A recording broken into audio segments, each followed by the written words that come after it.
नमस्कार साथियों, welcome to your YouTube channel. आज मैं आपको एक पौराणिक कथा सुनाती हूँ। जब सत्यभामा को हुआ रूप का घमंड। श्री कृष्ण भगवान द्वारका में रानी सत्यभामा के साथ सिंहासन पर विराजमान थे। निकट ही गरुड़ और सुदर्शन चक्र भी बैठे हुए थे। तीनों के चेहरे पर दिव्य तेज झलक रहा था।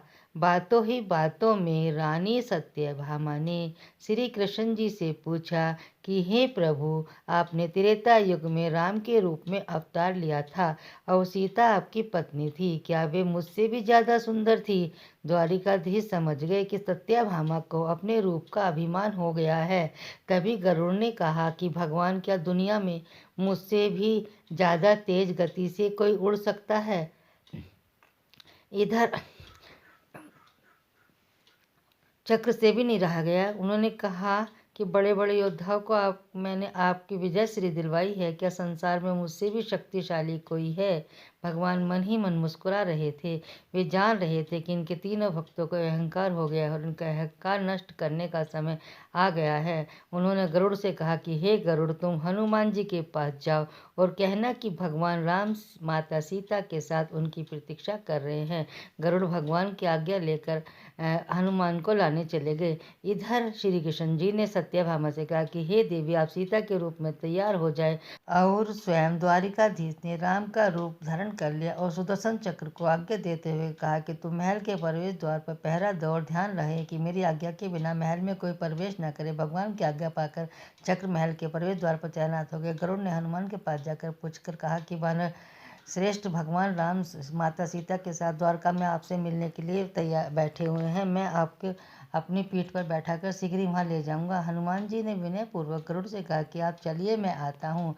गरुड़ ने सोचा, पता नहीं यह बूढ़ा वानर कब पहुँचेगा। खैर, मैं भगवान के पास चलता हूँ। यह सोचकर गरुड़ शीघ्रता से द्वारका की ओर चल उड़े। और यह क्या, महल में पहुंचकर गरुड़ देखते कि हनुमान तो उनसे पहले सामने बैठे हुए हैं। गरुड़ का सिर लज्जा से झुक गया। तभी श्री राम ने हनुमान जी से कहा कि पवन पुत्र, तुम बिना आज्ञा के महल में प्रवेश कर गए। क्या तुम्हें किसी ने प्रवेश द्वार पर रोका नहीं? हनुमान जी ने हाथ जोड़ते हुए सिर पर झुकाकर अपने मुंह से सुदर्शन चक्र को निकालकर प्रभु के सामने रख दिया। हनुमान जी ने कहा कि आपसे मिलने में मुझे इस चक्र ने रोका था, इसलिए इसे मुंह में रख मैं आपसे मिलने आ गया। मुझे क्षमा करें। भगवान मन ही मन मुस्कुराने लगे। हनुमान जी ने हाथ जोड़ते हुए श्री राम से प्रश्न किया कि हे प्रभु, आज आपने माता सीता के स्थान पर किस दासी को इतना सम्मान दिया है कि वह आपके साथ सिंहासन पर विराजमान है? रानी सत्यभामा का भी अहंकार चूर हो गया। उन्हें सुंदरता का अहंकार था जो पल भर में चूर हो गया। रानी सत्यभामा, सुदर्शन चक्र व गरुड़ जी के तीनों का गर्व चूर चूर हो गया। वे भगवान की लीला तो समझ रहे थे। तीनों की आंखों में आंसू बहने लगे और भगवान के चरणों में झुक गए। अद्भुत लीला है प्रभु की। अपने भक्तों को अहंकार ना होए, ऐसे वे कैसे ही लीला करते रहते हैं। जीवन में कभी भी अहंकार नहीं करना चाहिए। जरूर नहीं कि आज आपके पास वह कल भी होगा। अपने अंदर का जरा भी अहंकार आने लगे तो स्वयं ठाकुर जी हमसे दूर हो जाते हैं। ठाकुर जी को निस्वार्थ भक्तों की ज़रूरत है, अहंकारी की नहीं। इसलिए हमें कभी भी अहंकार नहीं करना चाहिए। कहानी अच्छी लगी